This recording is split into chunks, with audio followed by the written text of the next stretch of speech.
अस्सलाम वालेकुम सभी देखने वालों को वेलकम। जैसे कि आज हम ईडियम्स जो है पढ़ रहे हैं जो एग्जाम्स पॉइंट ऑफ व्यू से काफ़ी अहम है। और जब आप ईडियम को सीखेंगे तो इंग्लिश में आपके बोलने में काफ़ी इम्प्रूवमेंट आएगी। तो मैंने सोचा था आज एक वीडियो ईडियम्स पे भी बना देते हैं ताकि हम जिस तरह से ग्रामर भी पढ़ते हैं एडिटोरियल्स भी पढ़ते हैं उस हवाले से ईडियम्स भी पढ़ें।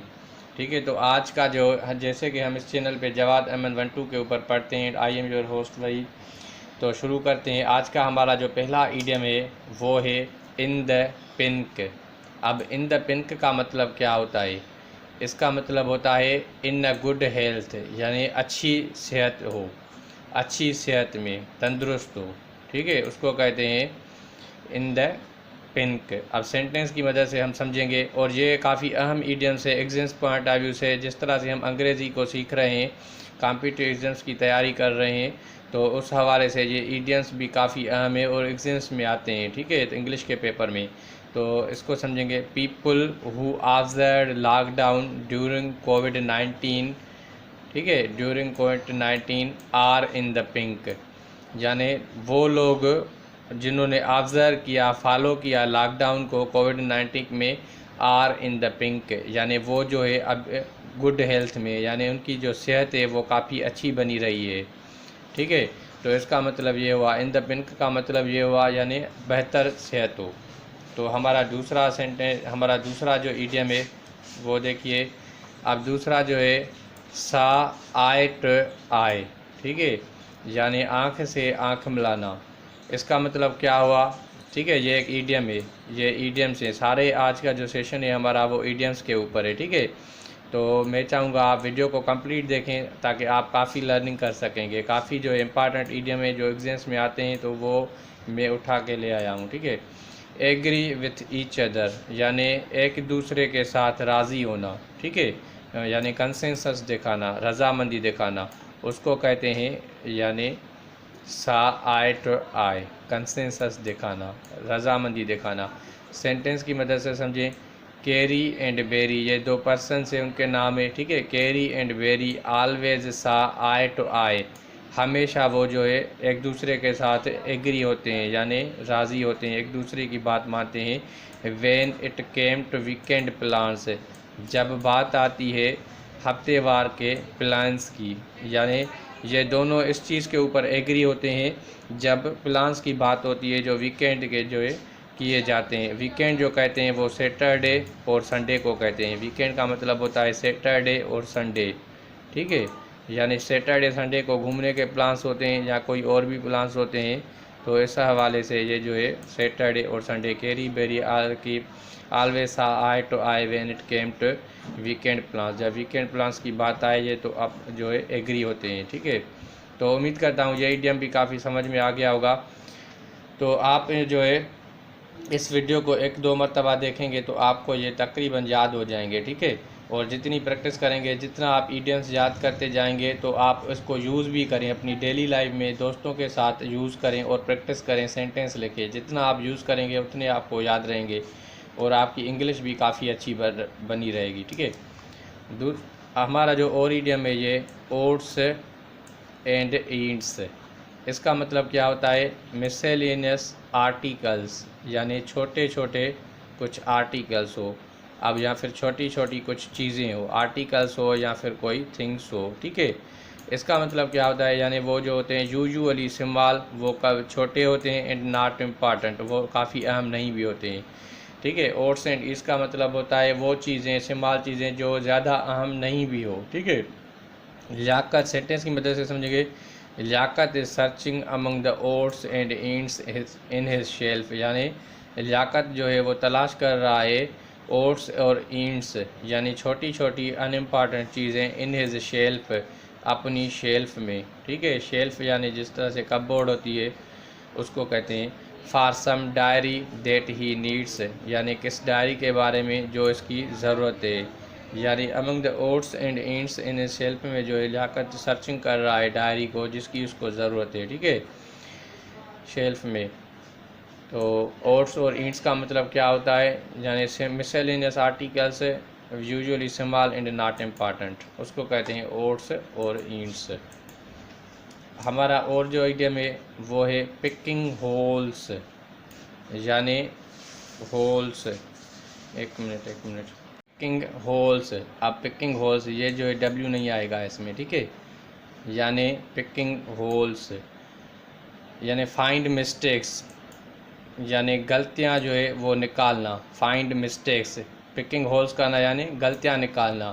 Please stop picking holes in everything I से, मेहरबानी करके आप गलतियां निकालना छोड़ दें। जो भी मैं कहता हूँ, जिस चीज़ के मैं बारे में कहता हूँ तो आप गलतियां निकालते हैं, तो उसको जो है प्लीज़ स्टॉप करें, बंद करें, पिकिंग होल्स को बंद करें, ठीक है। यानी गलतियां मत ढूंढें, सजेशंस या किसी प्लान्स में फाइंड मिस्टेक्स करना, उसको कहते हैं पिकिंग होल। काफ़ी अच्छा आइडियम है, ठीक है। तो हमारा अब मुझे लगता है ये आपको समझ में आ गया होगा, और सिंपल ही है। अ रेनी डे ये भी एक इडियम है। इसका मतलब क्या होता है? इसका मतलब होता है to save money for time when it might be needed unexpectedly, यानी किसी मुश्किल वक्त के लिए पैसे बचा के रखना। रेनी डे यानी वो जब काम आएंगे, तो इसका मतलब ये पैसे बचा के रखो, यानी कभी इस ज़रूरत पड़ सकती है अनएक्सपेक्टेडली, यानी उम्मीद भी नहीं होती है और कोई काम मसला हो जाता है, फिर पैसों की ज़रूरत पड़ती है, तो उसको कहते हैं रेनी डे। लकली, अब सेंटेंस से समझेंगे। Luckily she had saved some money, यानी खुशनसीबी से she had saved some money, उसने कुछ पैसे बचाए, फॉर अ रेनी डे, यानी रेनी डे के लिए, यानी उस वक्त के लिए। हो सकता है इसको जो है ज़रूरत पड़ गई और वो जो है टाइम आ गया, तो इसके पैसे जो है वो बचे हुए थे, इसीलिए ये हम जो है ये कह रहा है लकली, ठीक है। यानी लकली खुशकिस्मती से उसने पैसे बचा लिए थे। क्यों बचा लिए थे? क्योंकि हो सकता है, क्योंकि उसको जो ज़रूरत पड़ी, तो फिर ये लकली हो गया, खुशकिस्मती से वो उसके पैसे बच गए उस वक्त जब उसको ज़रूरत थी पैसों की, ठीक है। आगे चलते हैं। क्राइंग ओवर स्प्लिट मिल्क, ठीक है। Crying over split milk, crying over spilt milk, इसका मतलब क्या होता है? अनहैप्पी होना about what can not be undone, यानी जो नहीं किया जा सकता उसके लिए जो है अनहैप्पी होना, ठीक है।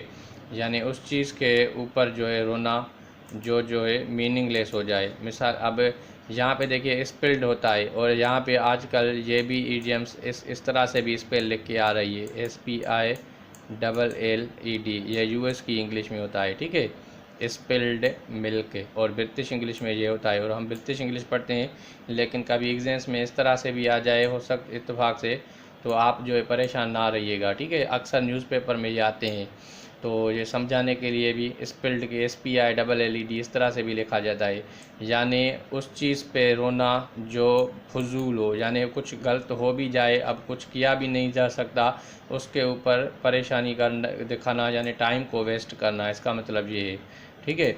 यानी सारा इज़ नोन फॉर क्राइंग, और ये किस चीज़ के ऊपर बना है? जिस तरह से दूध होता है वो जो है स्पॉयल हो जाता है, ख़राब हो जाता है, तो फिर अब उसको सही तो नहीं किया जा सकता है फिर से दूध, ठीक है, तो उसके ऊपर क्राई करना, ये इस तरह से लिया गया है सेंटेंस इडियम।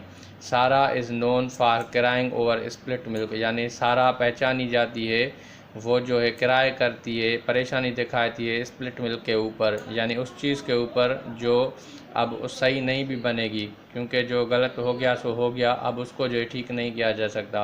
आफ्टर हर एग्जेंस, यानी एग्जेंस के बाद, सारा नो ने किराए करती है स्प्लिट मिल्क के ऊपर आफ्टर हर एग्जेंस, यानी एग्जेंस के बाद जो है वो जो है किराए ओवर स्प्लिट मिल्क करती है, ठीक है। यानी अगर तैयारी नहीं करती है तो रिज़ल्ट उसको अच्छी नहीं मिलेगी, तो अब उसके ऊपर किराए करने के जो है ज़रूरत नहीं है, इसके कहने का मतलब ये है, ठीक है। दूसरा से हमारा ईडियम है, और जो ईडियम है a bone of contention. Bone of contention जो है इसका मतलब क्या होता है? यानी main cause of dispute disagreement, यानी जो डिस्प्यूट हो या डिसएग्रीमेंट हो, उसकी जो अहम सबब हो, उसको जो है कहते हैं बोन ऑफ कंटेंशन, यानी मसले का अहम सबब, उसको कहते हैं बोन ऑफ कंटेंशन, ठीक है। The late grandfather's will, अब लेट ग्रैंड फादर यानी जो मरहूम ग्रैंड फादर था जो गुज़र गया, विल विल उसकी जो विल थी, उसकी जो नसीहत थी, ये विल फ्यूचर टेंस नहीं है, ठीक है। इस विल का मतलब होता है नसीहत, ठीक है। Was a bone of contention for her descendants, वो जो थी मेन सबब थी उसकी जो डिसेंडेंट थी, यानी उसकी जो ऑफ स्प्रिंग थी, उसमें झगड़े की या नाराज़गी की, ठीक है। ऑफ स्प्रिंग, अब डिसेंडेंट का दूसरा सिनोनिम होता है of spring, OFFSPRING, of spring, यानी ग्रैंडफादर की जो विल थी वो बोन ऑफ कंटेंशन थी, वो मसले का सबब थी उसकी डिसेंडेंट्स की, यानी उसकी जो जनरेशन, जिसकी जो औलाद थी उसके लिए, ठीक है। ये इसका सिनोनिम है ऑफ स्प्रिंग। उम्मीद है ये भी आपको समझ में आ गया होगा। और दूसरा होता है जंपिंग द गन, ये काफ़ी अच्छा आइडियम है, ठीक है। जंपिंग द गन, अब इसका मतलब क्या होता है, गन तो गन होती है, उसके ऊपर जंप लगाना, ठीक है। अब ये ईडियम है, इसका मतलब होता है स्टार्ट समथिंग टू सून, यानी किसी भी काम को आप जल्दी करें जबकि उसका वक्त नहीं भी है, ठीक है। इसका ये मतलब होता है आप इतनी जल्दी ना करें, इसका मतलब ये होता है स्टार्ट समथिंग टू सून, यानी जिस वक्त की टाइमिंग है उसको उससे पहले किया जाए उसको कहते हैं जंपिंग द गन। जैसे कि Henry started jumping the gun, Henry ने शुरू कर दिया jumping the gun before the budget for event came in to hands, पहले के बजट जो है उस इवेंट्स की उसके हाथ में आ जाए तो उसने पहले ही जंपिंग द गन कर दिया, यानी पहले ही बात कर दी ऐसा करेंगे, बजट में ऐसा करेंगे, तो इसका मतलब होता है जंपिंग द गन। जिस तरह से कहते हैं डोंट जंप द गन, ठीक है, लेट डिसीजन कम, यानी फैसला आने दो और जंपिंग गन नहीं करो। हो सकता है फैसला आपकी फेवर में हो सकता है फेवर में ना भी हो, ठीक है, तो उसको कहते हैं जंपिंग द गन, यानी जल्दी काम, वक्त से पहले काम कर देना। और दूसरा हम, और जो हमारा ईडियम है go out of bed on the wrong side, ठीक है। इसका मतलब होता है to be in the bad mood, यानी ख़राब मूड में, यानी परेशानी के मूड में, ख़राब मूड में। Go out of bed on the wrong side, यानी to be in a bad mood, यानी जो है मूड का मतलब होता है जो पोजीशन होती है, ठीक है, और यानी वो अच्छी ना हो, अपीयरेंस, ठीक है, यानी मूड आपका अच्छा ना हो उसको कहते हैं go out of it on the wrong side. She must have got, अब ये गाट क्यों लगाए, ये गो जो है फर्स्ट फार्म है, इसकी सेकंड फार्म जो है गाट है, और यहाँ पे सेंटेंस हैव आया है, इसी वजह से जो है इसको गाट लिखा गया है, ठीक है। She must have got out of bed on the wrong side today morning, वो जो है ज़रूर आज बैड मूड में होगी, ख़राब हालत में होगी, ठीक है। इसका यानी ख़राब हालत में हो सकती है, इसका मतलब ये है टुडे मॉर्निंग, आज सुबह को। तो आगे चलते हैं अब। और हमारा जो ईडियम है फुल ऑफ हॉट एयर, अब फुल ऑफ हॉट एयर जो है ईडियम है, इसका मतलब होता है फुल ऑफ नॉनसेंस, यानी बेवकूफ़ी से भरा हुआ, फुल ऑफ नॉनसेंस, पागलपन से भरा हुआ, यानी गैर जिम्मेदार होना, नॉनसेंस दिखाना, बेवकूफ़ी दिखाना, स्टूपिडिटी दिखाना, ठीक है, उसको कहते हैं full of hot air, stupidity, ठीक है। इसके ये सिनोनिम्स हैं, ये ईडियम है। अब देखिए सेंटेंस से समझें, they're always full of hot air, वो हमेशा जो है बेवकूफ़ी से भरे हुए होते हैं, बेवकूफ़ी से भरे हुए होते हैं, यानी जो भी काम करते हैं वो उसमें जो है हॉट एयर होती है, यानी फुल ऑफ नॉनसेंस होता है, ठीक है। तो उम्मीद करता हूँ ये भी आपको जो है ईडियम समझ में आ गया होगा।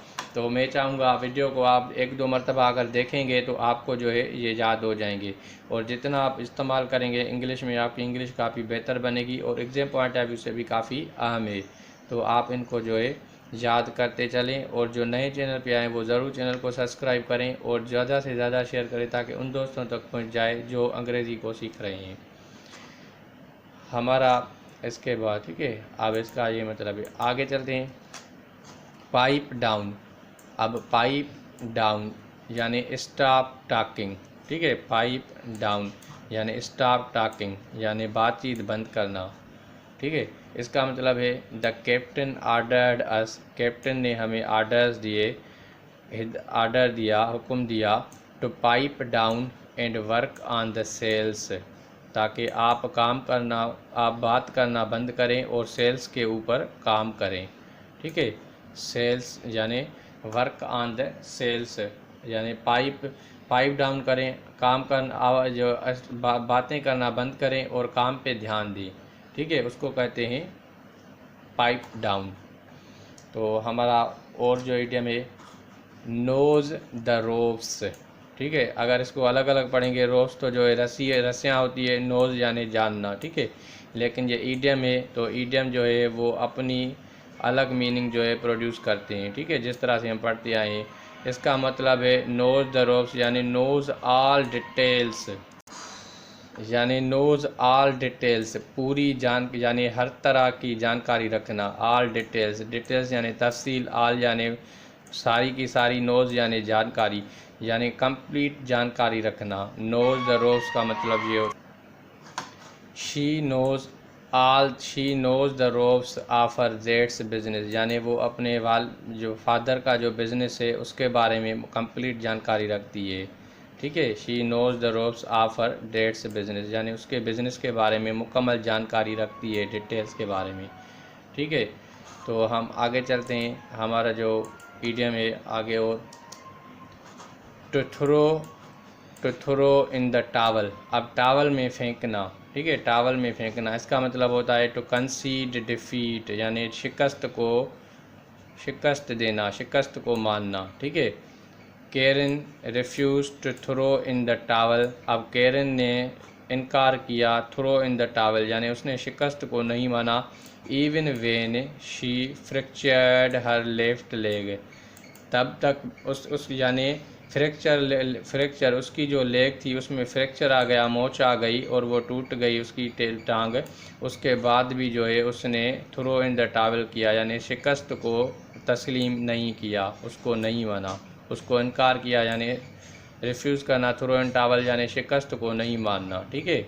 एक्सेप्ट करना यानी मानना अगर लिखा हुआ होता, और रिफ्यूज़ करना यानी नहीं मानना, और जबकि उसकी टांग भी टूट गई उसके बाद भी उसने शिकस्त को नहीं माना, कंसीड उसको नहीं किया। दूसरा हमारा और ईडियम से थर्ड टाइम्स अ चार्म, इसका मतलब होता है third try is lucky one, यानी जो तीसरी बार कोशिश होती है वो जो है खुशकिस्मती दिखाती है, लकी वन होती है, वो उससे नसीब बन जाता है, ठीक है। तो इसका मतलब है इसको सेंटेंस से समझें, people always tell third times चार but one needs lot of patience for it, लोग हमेशा जो बताते हैं थर्ड टाइम चांस, लेकिन ज़रूरत ये है कि उसके लिए काफ़ी सब्र रखना लाजमी है, ठीक है, यानी कोशिश की जाती है उसके बाद आखिरकार कामयाबी हो जाती है। तो उस हवाले से third try is lucky one उसको कहते हैं, ठीक है। अभी देखिए डेड रिंगर, अब डेड रिंगर जो है काफ़ी अच्छा आइडियम है, इसका मतलब होता है डुप्लीकेट, यानी जो उसका डुप्लीकेट हो, उसकी सेकंड कॉपी हो, ठीक है, उसको कहते हैं duplicate. That guy looks a dead ringer of Brad, यानी ब्रेड एक पर्सन है, फॉर एग्ज़ाम्पल उसका जो दूसरी कॉपी, यानी ये जो बंदा है वो दिखता है ब्रेड जैसा, यानी उसकी दूसरी कापी है, अ डेड रिंगर है, यानी उसकी डुप्लीकेट कापी है, ठीक है, उसको कहते हैं डेड रिंगर। और हमारा इडियम है अ डाइम अ डजन, इसका मतलब होता है can be found in common, जो आसानी से मिल जाए, कॉमन हो जो, ठीक है, यानी जो आसानी से मिल जाए उसको कहते हैं can be found in common, यानी आसानी से मिल जाए। Kind people in Pakistan are a dime in dozen, यानी अच्छे लोग पाकिस्तान में आसानी से मिल सकते हैं, यानी काफ़ी अच्छे लोग हैं पाकिस्तान में, इसका मतलब ये है, ठीक है, वो जो है हमें आसानी से मिल सकते हैं। Can be found in common यानी हर जगह पे वो मिलेंगे, कैन फाउंड इन कॉमन यानी हर जगह पे मिलना, तो अच्छे लोग जो हैं वो पाकिस्तान में हर जगह पे मिलेंगे, इसका मतलब ये है। तो हमारा जो ये इडियम है इसका, अब ये जो है पास द बक, पास द बक का मतलब क्या होता है, यानी अवॉइड एंड पास रेस्पॉन्सिबिलिटी, यानी काम को avoid work and pass responsibility, यानी आपकी जो जिम्मेदारी हो वो आप दूसरे के ऊपर डाल दें कि भाई आप ये काम करो। फॉर एग्ज़ाम्पल कोई भी काम आपको करना है तो आप जो है आप आप करने के बजाय किसी दूसरे बंदे को कह दो।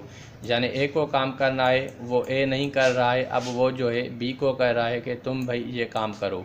इसको कहते हैं जैसे ऐसे ए जो बंदा है अब काम ए पर्सन को करना है, लेकिन वो जो है बी पर्सन को रिस्पॉन्सिबिलिटी दे देता है कि आप ये काम करो, और ख़ुद अवॉइड करता है। ठीक है, तो अवॉइड यानी Morgan somehow manages, Morgan कुछ हद तक मैनेज करता है to pass the buck as he is in seniority position, यानी वो अपनी रिस्पॉन्सिबिलिटी किसी और को दे देता है क्योंकि वो सीनियरिटी में है, पोजीशन सीनियरिटी की पोजीशन में है क्योंकि वो सीनियर है। ठीक है, इस हवाले से वो मैनेज कर लेता है, अपनी रिस्पॉन्सिबिलिटी किसी और को दे देता है कि आप ये काम करें।